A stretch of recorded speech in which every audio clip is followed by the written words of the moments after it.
Leaving Tuscany, we made our way to Liguria and Cinque Terre, and these lads knew how to arrive in this place in style. But for us, our arrival didn't quite go as planned. So we just arrived in Cinque Terre. We were hoping to get a camp spot, but even though it's not high season, it is chock-a-block. So we're trying to just rest for a few days. I'm not feeling too well, and I think even though we wanted to slow down a little bit, we've still just been going at 1,000,000 miles an hour. So we've managed to escape back into the mountains and found this amazing spot with an amazing view. So not all bad, but not quite what we expected.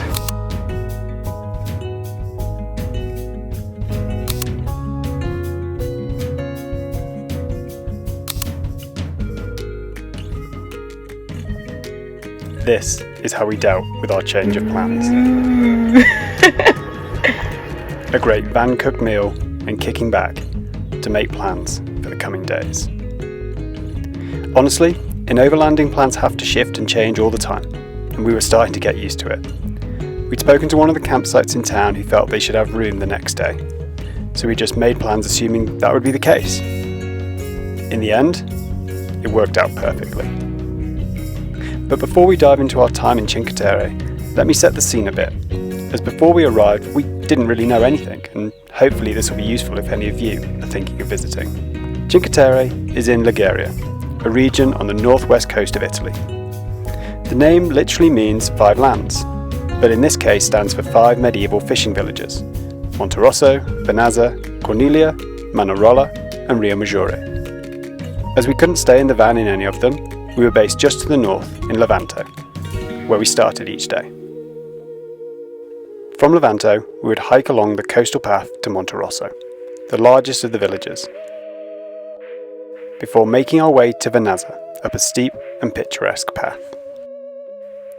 From Vernazza, we would then hike our way up an even steeper path and drop down into Corniglia, and then, you guessed it, another very steep climb and back down into Manorola. Our Cinque Terre trip would then finish in Riomaggiore, the town I, at least, was most excited about. And that's Cinque Terre, 5 unique, fairy tale-like villages hidden between steep green hills and a turquoise sea. After making our way to the campsite, we chilled that morning, before heading out after lunch to get to Vernazza via Monterosso.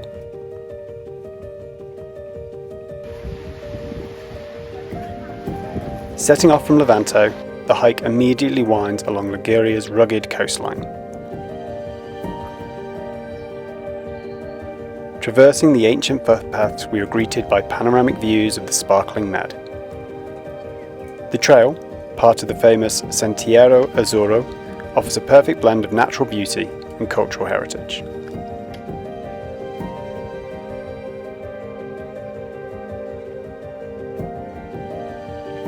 We could just catch a train, but we decided to walk a little bit. And the view is not so bad, so we can keep up with the heat. It's middle of the afternoon, but we want to go for the sunset.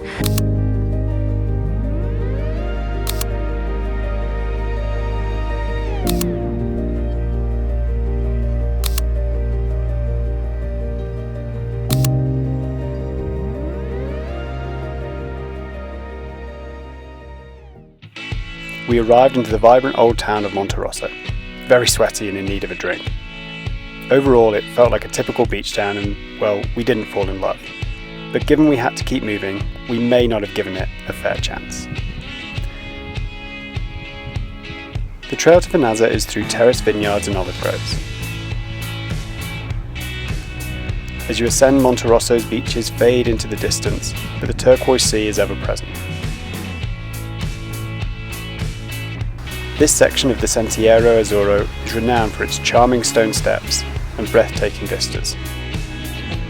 Ultimately, it culminates in the site of Vernazza's iconic harbour.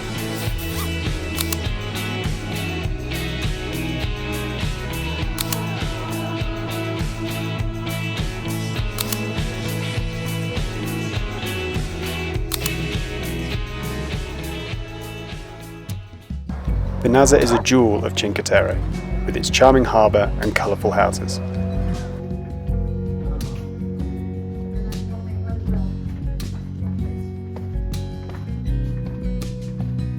It is also one of the few remaining true fishing villages on the Italian Riviera.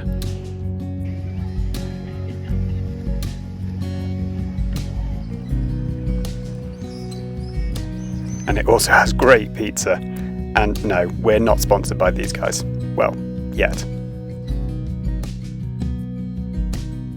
And for once we remember to take some selfies as well.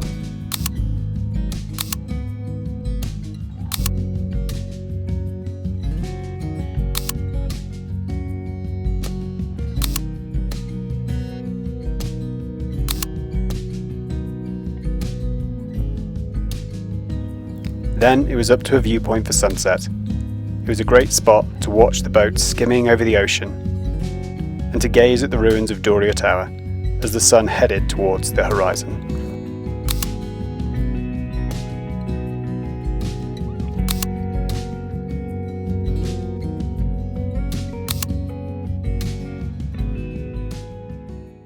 Day 2 started like day 1, chilled morning at camp and a post-lunch hike. We were continuing our Ligurian pilgrimage and hiking from Vernazza to Manorola.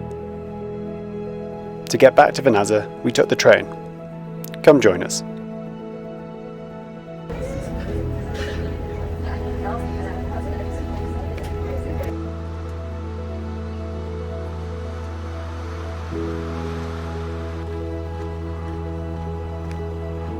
This trail, like the others on the Cinque Terre coast, delivers steep climbs, rugged coastline and views out across the sea. As you approach Corniglia, perched high on a cliff, the village's charm and panoramic vistas unfold, making the climb worthwhile.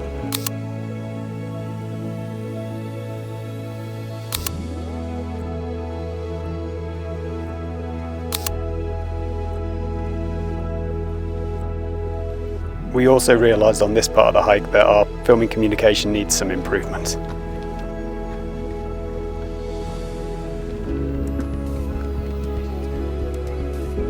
As we started our descent into Corniglia, we were excited to see what our third village would be like. But I think we arrived at the wrong time. Corniglia is small, and it was full of tour groups. So we admired what we could, grabbed an ice cream, and hightailed it out of that little town.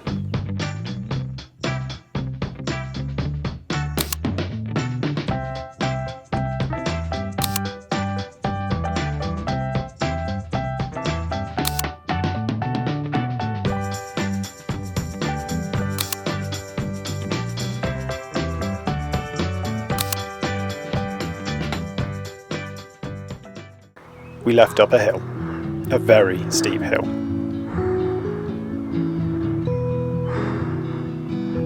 The view remained just as stunning, the coastline just as rugged, and the effort, well, just as taxing. But this part of the trek was by far our favourite, for its vibrancy. Everywhere you looked, spring was springing. I got something here. It's a gift for our 3 years together. That's lovely. You like headgear? I do. It looks cool. This trek was our favourite, perhaps because of the vibrancy or our celebrations, or perhaps because of the wine. En route, you pass a bar, which is in the middle of a vineyard. It's perfect.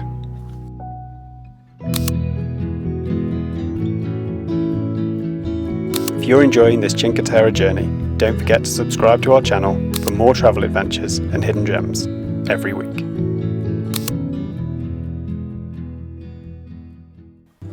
After the uphill and the wine comes the descent.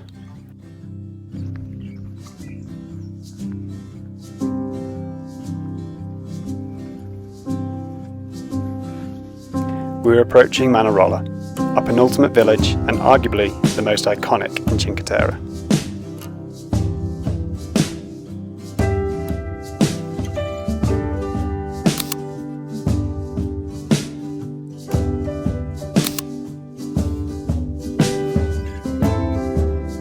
Manorola, as you've seen, is known for its colourful houses cascading down to the sea, because it's at the sea that the action happens.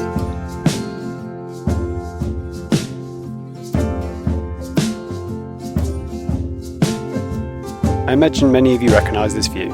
It is the view of Cinque Terre. Unfortunately, the weather guards weren't playing ball today, but who cares?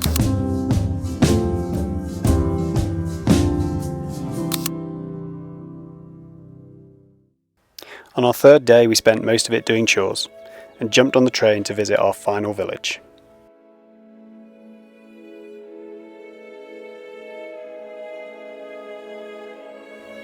Riomaggiore.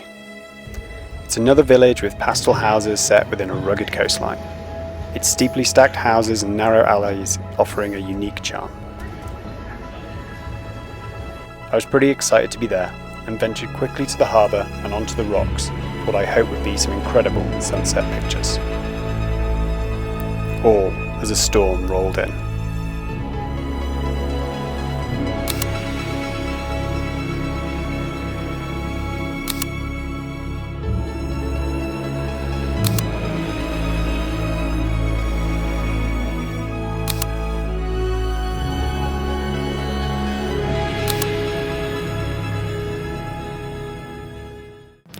And just like that, we had done 1, 2, 3, 4, 5 terre, and we were ready to leave. The next day we were jumping on a ferry to Cinizia, heading over the ocean we'd stared at so much the last few days. But first we had to get things in order, and so we found ourselves back at our trusty camp spot in the mountains. We'd enjoyed Cinque Terre.